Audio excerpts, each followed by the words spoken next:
Yo, this is me Joe again at ngayong araw, samahan niyo ako sa journey bilang isang dialysis patient. Kwento ko lang, no?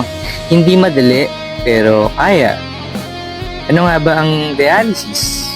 Para sa mga karamihan, ang dialysis ay isang treatment para sa mga may kidney failure. Ibig sabihin, hindi na gumagana ng maayos ang kidneys, kaya kailangan ng machine para linisin ang dugo.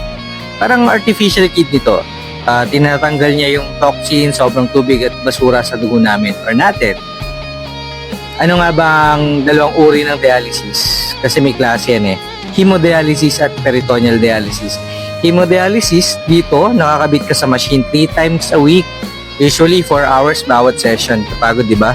Peritoneal dialysis. Ito naman ginagawa sa bahay gamit ang shunt lining bilang filter. Pero kadalasan sa Pinas, hemodialysis ang common. Ano nga bang buhay ng isang pasyente?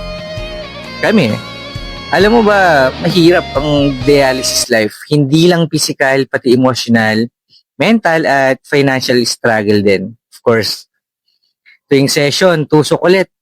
Lalo na sa mga nakafistula. Minsan masakit, minsan okay lang. Pero araw-araw, kailangan disiplina sa pagkain, inom ng gamot, at pag-aalaga sa sarili. Isasama ko na dyan yung pag-educate sa mga kapwa natin, di ba? Para makaiwas sila dito.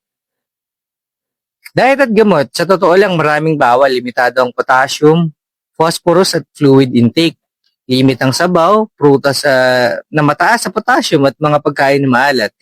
May mga gamot din gaya ng phosphate binders, calcium carbonate at iba pa. Kailangan sundin para iwas complications, of course.